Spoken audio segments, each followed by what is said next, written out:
Even though it is the penultimate round of this year's absolutely sensational season, unfortunately it is the last time I'll be doing a live race reaction as Abu Dhabi starts at 1 o'clock and unfortunately I'll be working.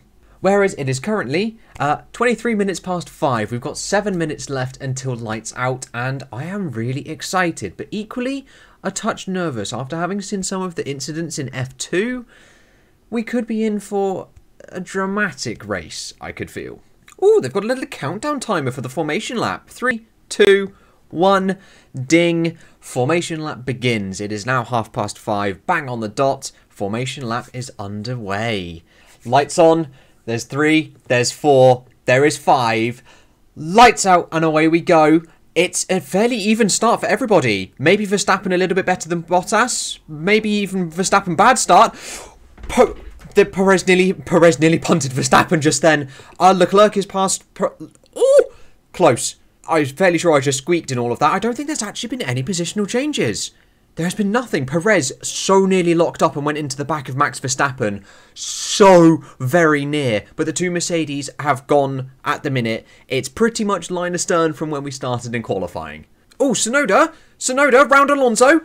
Not quite. That was some really good racing by Yuki Tsunoda, who I think has dropped back just a little bit. He has. Timing Tower says he's P12. He started P8, I think. Yeah, Tsunoda has slipped down a lot. But as for the top couple, Norris has made up a few places on the soft compound of tyres, but the top 5 remain the same. Oh, Carlos Sainz, lovely move on Kimi Raikkonen. There he goes, up to P13, making up for some of his qualifying issues that he had yesterday. Oh, race start replay, here we go. It was literally dead even. I looked straight at my ring light then and not even at the camera. And then Perez, oh my god, he would have shat himself. Simple as that. If he'd have careered into the back of Verstappen then, they would have not been happy. That's... Oh, Ocon and Tsunoda. Oh my days. That was incredibly close. That was a squeeze. That was an uncomfortable squeeze for Esteban Ocon just then. Oh, good move from Giovinazzi. Yes, please. That was awesome. Good stuff. It's a shame he's out of a Formula 1 seat next year, but good stuff. Carlos Sainz on Fernando Alonso. Switch back from Alonso. No, not quite. The corner didn't quite lend itself to that. Oh, little tail happy from Sainz as Alonso fights back. Not quite. Good move from Sainz. Oh, yellow flag sector 3. Oh, that's Schumacher. Schumacher is ruined. Schumacher has ruined himself. That's got to be a red flag. That safety car at the minute in exactly the same place and probably exactly the same way as Leclerc. Yeah, that's a hefty one. Ouch. So, Hamilton comes in for the hards.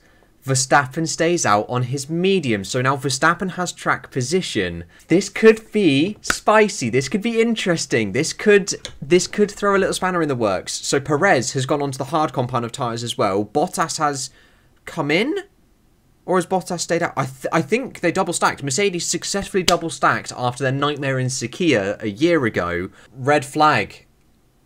And that's put it to Verstappen now because he can change his tyres. That's such a shit rule. I really dislike that rule. I know it benefited Hamilton really unfairly in Imola, to be honest, but it's such a dog shit rule. Why did the red flag take so long to come out as well? There was like 3 laps under safety car. I don't think it's going to be a long red flag, but still. This has shaken up the race a little bit, but Mercedes definitely had some pace in hand, so perhaps they could actually overtake. Yeah. That's some dog shit. Controversial red flag. Red flag fine because it was the same incident that Leclerc had in practice at exactly the same corner. They red flagged it. My main gripe right now is why run 3 laps under safety car first, then red flag it, rather than just straight up red flagging it. That's my main gripe at the minute. I don't really care that they can change tyres under the safety car because that rule has been in place, or under the red flag, sorry. That rule has been in place for years. It just... yeah, it's odd. It's odd. Okie doke. Here we go. Second start. 3 lights. 4 lights. 5 lights. It's lights out and away we go. Does Hamilton get the better start? Hamilton does. Hamilton is in the lead. Straight. Bottas. Bottas. Verstappen. What was that? I have no idea what just happened there. And Perez is gone. Perez is gone. Massive crash. That's another red flag. That's another red flag. That has to be another red flag. Russell is out. Yeah, another second red flag. Another red flag. I want to have a look at that start again, because to me, Verstappen just blatantly cut across turn 1 to get back in front of Hamilton. I have been really confused for the past couple of minutes listening to all these radios. So, they're going to put Ocon on pole for this second restart, third standing start, then Hamilton, then Verstappen, then everybody else.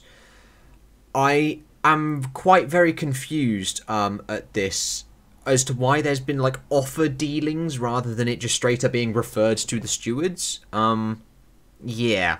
Oh, Mazepin actually shunted Russell. Hey, that looked painful. Yeah, that looked scary. That was like reminiscent of Mugello last year at the safety car restart. That came out of nowhere. Oy, oy, oy. Oh, Christ, it's another standing start. Oh, for God's sake, are they never going to learn? It's not going to work. I'm nervous. It's going to be another crash. It just is. We're about to get underway, once again, for start number 3. 3 lights, 4 lights, 5. Please don't crash, please don't crash. It's lights out and away we go. Ocon doesn't get away very well. Hamilton gets away cleanly. Verstappen up the inside. It's pinched. Hamilton contact with Ocon.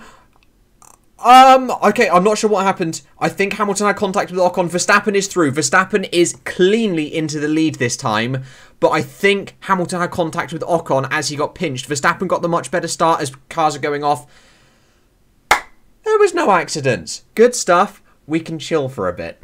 Oh no, lack of power for Verstappen. No, that's not the radio call you want to be hearing. Not at this stage of the championship. No. Verstappen lack of power he's complaining about. It's 1.2 seconds the gap at the minute. Hamilton is there. Verstappen actually has the fastest lap for the time being. But a lack of power is not what you want to be having right now. You cannot afford a DNF at this late stage of the season. Oh no, another yellow flag. It's in the wall. It's Tsunoda. It's Tsunoda in the wall. Oh, what happened to Fernando Alonso? We've just cut to a replay. Oh, Alonso spun.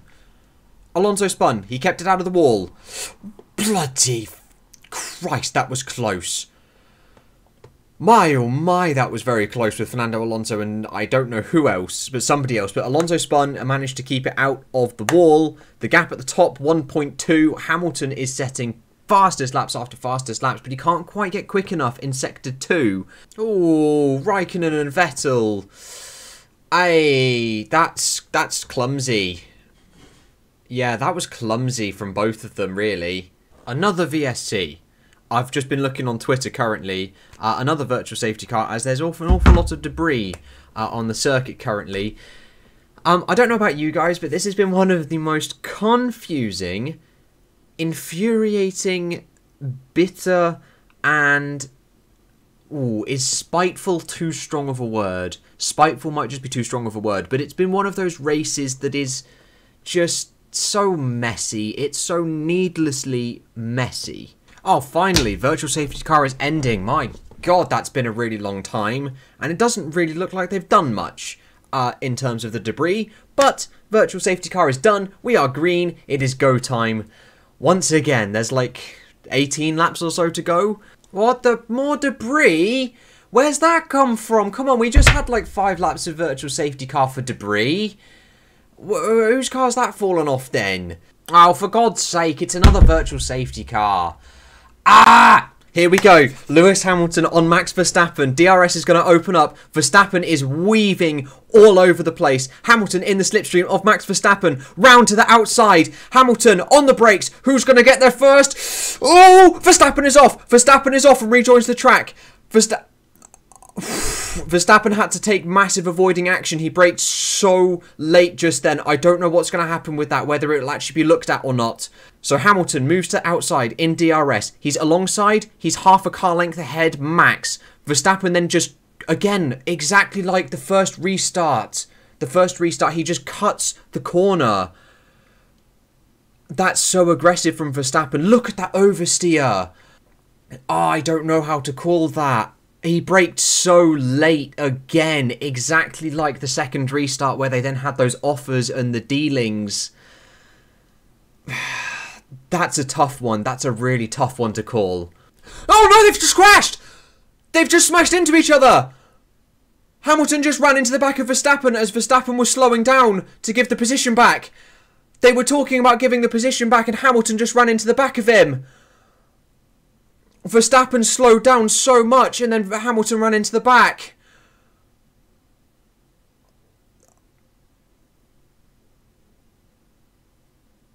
Verstappen slowed down so much to give the position back.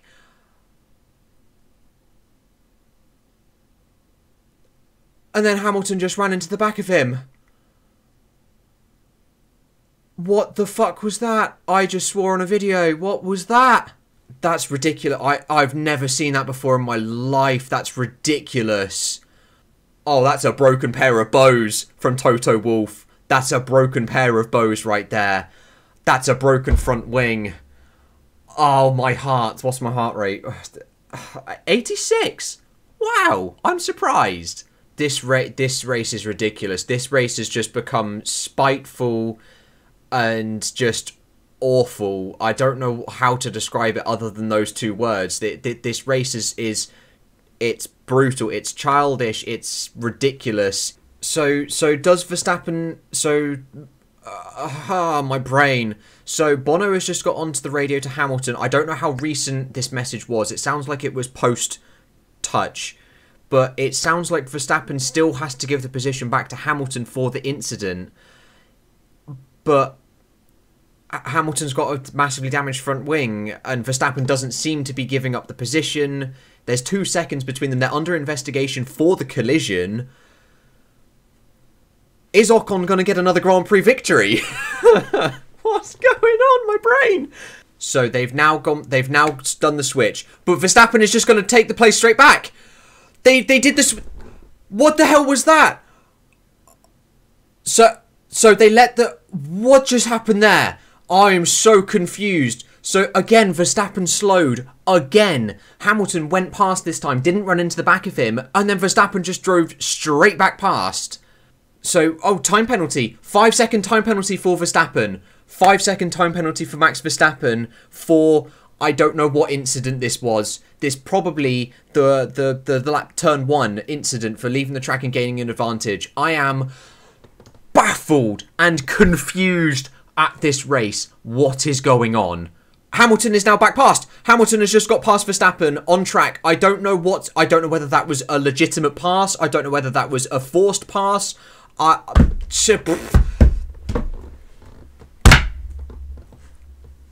I'm going to take a nap. I'm going to go to bed. Yep, we're going to bed. I'm so confused. Formula 1 is... You start... You race to the finish. Why is this race so confusing? Like... I have never been more confused watching a Formula 1 race in my life. Ever. Ever. Never. Never in my 12 years of watching Formula 1. I'm 21, and never in my 12 years of watching Formula 1 have I seen or known of a race like this. I've never been more confused. What? So Hamilton's just been given a black and white flag for unsportsmanlike behaviour. I don't know what for. Honestly, just throw in a disqualification. Sod it. Put out a black flag to someone. That's what this race needs right now. Someone get black flagged. I have never been, like I've said before, never been so confused watching a damn Formula 1 race. Just drive around the pissing circuit, for God's sake. So, it's going to be Lewis Hamilton who crosses the line to take victory number 103 with the fastest lap. But Max Verstappen is coming, who might just take it back. No, not quite. Right. What's going to happen with the podium? We've got 20 seconds to decide what's going to happen with the podium for this Grand Prix. And then I can take a break and have some dinner. I am hungry. It's a 10th. 2 tenths. Who's going to get it? Stop looking at Hamilton. We need to look at the rest of the racing that's going on down to the line. What's that, Bottas? That was Valtteri Bottas who got it on the line. Oh my god. Exactly like he did in Baku in 2017 on Stroll. Right on the line. He gets it. Holy crap. Going to take some time to digest what's just happened with that Grand Prix. I will come back probably tomorrow morning to record the Audience Prediction Championships for this race. But yeah, guys, take it easy on social media for whoever you support. Just don't be harsh. I know this race fully deserves some harsh criticisms. There was some very unfair and unsportsmanlike behaviour from both drivers, Verstappen and Hamilton. I'll see you all tomorrow morning, which for you will be in a couple of seconds' time. Well, it is Monday morning, Twitter is absolutely rioting, and in exactly 6 days' time, we will know who is going to be the Formula 1 World Champion of 2021. But forgetting, if we can, the mess that happened yesterday, let us jump on into the Audience Prediction Championships for the Saudi Arabian Grand Prix. It is Chewbacca who takes the victory, 21 points out of 25, a solid set of predictions. Scott Hillen's just behind on 20 out of 25 as well, the first two plus 20 points that we've seen for a very long time. Then close behind them we have Elliott, Hal and Arturo Salazar joint with Joe Bischoe, with current championship leader Evan Darcy scoring just 13. And unfortunately, once again for the second race running, I only score 8 points. Which means, adding all of these to the season's totals so far, we have Evan Darcy on 285 and Arturo Salazar and Joe Bischoe both 26 behind. So Evan Darcy, congratulations, you are the 2021 Audience Prediction Champion of 2021. Which I think I said the year twice in that sentence. But congratulations to you, you have come away with the best set of predictions all season long, and that is absolutely mega. So congratulations to you, but we still have one more round to decide the last couple of places, as P2 is still up for grabs, with Elliott 17 points behind, Danielle B 18 points behind, and both Arturo Salazar and Joe Bischoe joint on 259. With Scott Hillens, Tom Sayer and also Elian both really close to the 200-point club. Can they break into it in the final round? Equally scrolling down this leaderboard into the second half, we have a couple people who could join the 100-point club for those who haven't entered into every single round of this season. That is Leroy, Mikey380SX and DDH Face TYY. Then there is a second leaderboard for those who haven't entered into every single round. These are the people that have only entered into just 1 or 2. There is of course a second half to this leaderboard for the people that only scored single digits for the single entry that they have made, and then one final leaderboard here down to F Ware, who's just scored 2. But not to worry if you see yourself really low down on this overall list. We have 133 individual entries into this series, which has been absolutely mega. I cannot wait to give it a slight shake-up for 2022 heading into next year. The response and feedback that you guys have given to this series is honestly inspiring, and I will be booting this back up again for next year. But let us take a look at the average points for the races that you have entered. So for those who haven't entered into every single race of the season, you can be compared to the people that have. And that leaderboard looks a little something like this. We still have Schlank and Tushar Sign with 1 and 2 entries respectively, with an average points across those of 16. With Evan Darcy having entered 20 rounds of this season, bear in mind I didn't run this prediction championship for Belgium, and scoring 14.3 points across those 20 entries. With both Elliott and Danielle B having 18 entries and an average score of 13.4 across those 18. And in order to find myself, we have to scroll down this leaderboard into the second half, and for the 20 entries that I have made, I have scored 10.9 across those entries. Then taking a look at the second leaderboard for these 133 unique entries, there are a couple people who have entered into 5 or 6, maybe even 3, and a lot of people who have entered into just the 1, scoring 10 points. There is of course a second half to this leaderboard. Again, this is mainly for the people who have entered into just 1 or 2 races, with finally the rear end of the table looking a bit like this. But like I said just in the middle of this small little piece, thank you guys so much for the contributions and the amazing feedback that you have given for this Audience Prediction Championships. We have one more race still to go next weekend in Abu Dhabi for the finale of this incredible, exceptional season of Formula 1 that we are having.